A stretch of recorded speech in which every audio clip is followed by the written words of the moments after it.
बड़े नवाब युद्ध लड़ने के लिए कई महीनों से बाहर गए थे। उनकी अनुपस्थिति में उनके छोटे भाई छोटे नवाब ही राजपाट का सारा काम संभालते थे। बड़े नवाब साहब धीरे धीरे करके शेख चिल्ली को चाहने लगे थे। उन्हें उसकी सरलता में आनंद आता था, परंतु छोटे नवाब शेख चिल्ली को पूरी तरह बेवकूफ़ और कामचोर मानते थे। एक दिन उन्होंने भरी सभा में शेख चिल्ली को डांटा और उसका अपमान किया। एक अच्छा आदमी बताए हुए काम से भी कहीं ज्यादा काम करता है, और एक तुम हो जो सरल से काम को भी ठीक ढंग से नहीं कर पाते हो। उन्होंने कहा, तुम अस्तबल में घोड़ा लेकर जाते हो पर उसे बांधना भूल जाते हो। तुम जब कोई बोझा उठाते हो तो या तो गिर जाते हो या फिर तुम्हारे पैर लड़खड़ाते हैं। तुम जो काम करते हो उसे ध्यान लगाकर क्यों नहीं करते हो? दरबार में कई सदस्यों को यह सुनकर मजा आया। इस दौरान शेख चिल्ली अपना मुंह लटकाए रहा। उसके कुछ दिनों बाद शेख चिल्ली छोटे नवाब के घर के सामने से होकर जा रहा था। उसे तुरंत अंदर बुलाया गया। किसी अच्छे हकीम को बुलाकर लाओ, जल्दी, बेगम काफ़ी बीमार हैं। जी सरकार, शेख चिल्ली ने कहा और आदेश का पालन करने में फटाफट लग गया। थोड़ी ही देर में एक हकीम, एक कफन बनाने वाला और 2 कब्र खोदने वाले मजदूर भी वहां पहुंच गए। यह सब क्या हो रहा है? छोटे नवाब ने गुस्से में पूछा। यहाँ तो कोई मरा नहीं है। मैंने तो सिर्फ एक हकीम को बुला लाने के लिए कहा था। बाकी लोगों को कौन बुलाकर लाया है? मैं सरकार, शेख चिल्ली ने कहा। आपने ही तो कहा था कि एक अच्छा आदमी बताए गए काम से भी बहुत ज़्यादा काम करता है।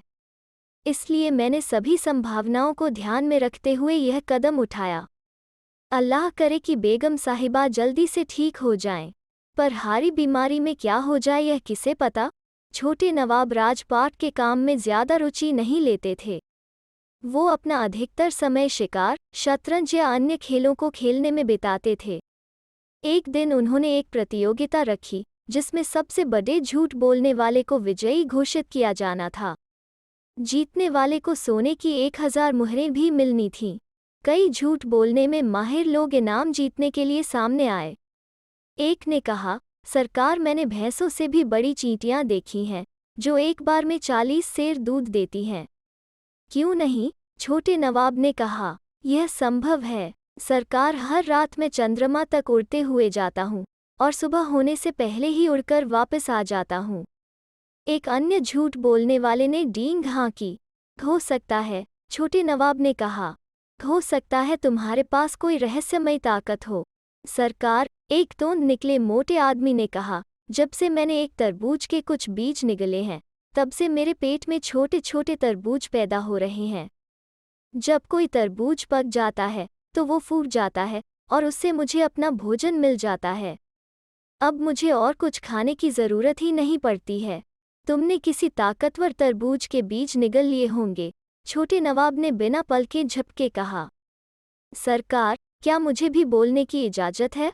शेख चिल्ली ने पूछा। ज़रूर, छोटे नवाब ने ताना कसते हुए कहा। तुमसे हम किन प्रतिभाशाली शब्दों की उम्मीद करें? सरकार, शेख चिल्ली ने जोर से कहा, आप इस पूरे राज्य के सबसे बड़े बेवकूफ़ आदमी हैं। आपको नवाब के सिंहासन पर बैठने का कोई हक नहीं है। पूरी राजसभा में सन्नाटा छा गया। तब छोटे नवाब चिल्लाए, पहरेदारों, इस नाचीज को गिरफ्तार कर लो। शेख चिल्ली को पकड़ा गया और खींचकर लाया गया। निकम्मे बेशरम! छोटे नवाब का गुस्सा उबलकर बाहर निकला। तुम्हारी यह जुर्रत कैसे हुई?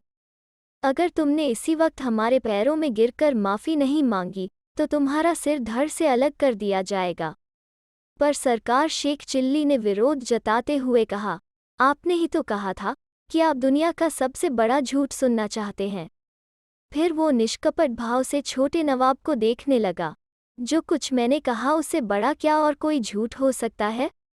छोटे नवाब को समझ में नहीं आया कि क्या करें। क्या शेख चिल्ली अब झूठ बोल रहा है या वो पहले झूठ बोल रहा था? शेख चिल्ली उतना बड़ा बेवकूफ़ नहीं था जितना छोटे नवाब उसे समझते थे। छोटे नवाब धीमे से हंसे और उन्होंने कहा, शाबाश, तुम इनाम जीते। सब लोगों ने शेख चिल्ली की अकल को सराहा। वो शान से 1000 सोने की मुहरें लेकर घर गया। छोटे नवाब चाहे थोड़े बेवकूफ़ हों परंतु वो हैं दिलदार, शेख चिल्ली ने सोचा। तो दोस्तों, कैसी लगी आज की लोककथा? अगर अच्छी लगी तो लाइक और शेयर करें और चैनल को सब्सक्राइब करना ना भूलें। फिर मिलते हैं एक नई लोककथा पर।